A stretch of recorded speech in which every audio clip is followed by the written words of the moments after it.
wishing you a good last day of 2021. This last year hasn't been the easiest, full of wins, full of challenges, but you know what? We made it through. So here are some thoughts for you as we end this year. I want you to take a moment to think about all the wins you may have had this year. Your wins with your family, your kids, your friends, your coworkers, your job. Maybe some of you had great ideas. For me, some of my great wins related to me as a father, getting a job where I have new responsibilities, and it has been quite enriching. So I hope that this year you had very good wins. And you know what? It's important to reflect on those because too often we forget to celebrate those wins. So that's the first part I wanted to share with you. The second part is many of us may have had challenges this year. Maybe challenges in relationships with your health, maybe in your work. Maybe some of you made money, some lost money. Keep in mind that challenges are part of who we are.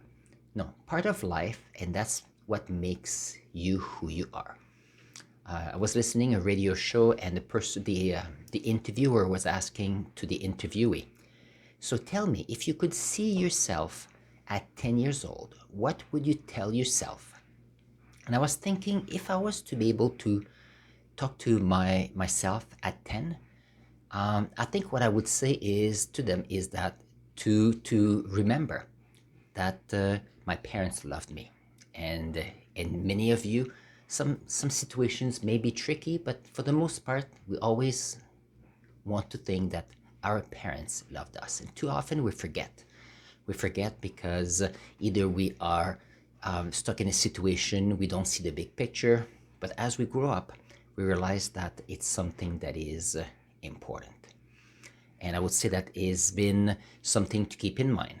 Would I change what has happened in all the challenges that has happened in the last few decades? Nope, because these made me who I am. And I was able to have a great family from here. I was able to get a great mind. Still a lot of work to do, but still, I figured that the challenges made me who I am.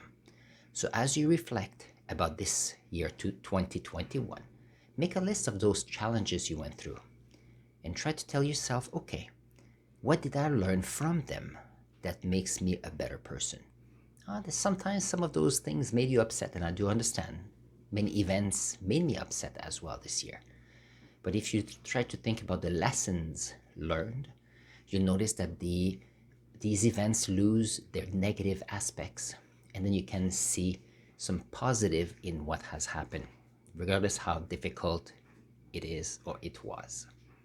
But I think it's important to reflect on that. And my next and last point for this video is for you to remember that it is important for you to make goals for 2022. But keep in mind that you don't want to make too many goals. Just do a few, the very important ones, so that you can focus on them. So you can choose, for example, a goal related to relationships, some like building relationships in your family or with the loved ones. You could decide to have one with respect to, how can I say that? Your health. I know that I have a big goal for my health this year. And so it's one specific. I'm not going to change 500 things. I'm going to focus on one thing only. And that will make sure that I achieve it. You may also want to have a goal about your freedom, either freedom of your space, where you're at, about jobs, about financial wealth. These are all options.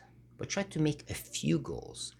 Make a few goals so that you can document them. So you sit down, you write them, what are the goals, you write them, and you say, okay, this is what I want.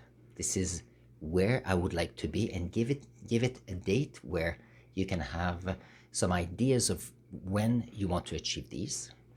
You also want to break them down in smaller steps, and I'll talk about how to set goals this year. But when you break down a big goal into smaller ones, you notice that it's so much easier. I was talking to a friend of mine who climbed the CN Tower using the stairs. They have an event every year. Well, not in the last couple of years, but still. And if you try to think of all the steps to go all the way up the CN Tower, too many of them. But if you decide to take one at a time, you get to the top. And that is the idea here. So if you have a goal about relationship, a goal about your health, and a goal about your freedom, I think 3 goals would be great. And the reason why 3 goals are good is that then you can look at them every day or periodically once a week so that you can keep them fresh in your mind. It doesn't mean that they will not change throughout the year, because as we go through different events, activities, and we grow from our experiences, some of those goals may change a little bit. But that's part of the fun of having goals, trying to achieve the steps to get towards that so that you can be proud of yourself. Because I know that you're proud of yourself this year, even if it's a small thing you did or an amazing thing. One thing I'm proud of this year is that I wrote my first ebook. Very small, but still proud of it. I haven't publicized it too much. That's one thing at a time. But that's one win that I had this year. So make sure that you keep in mind that if you plan a few goals, just a few, and then you work at them, you can achieve them and have some wins.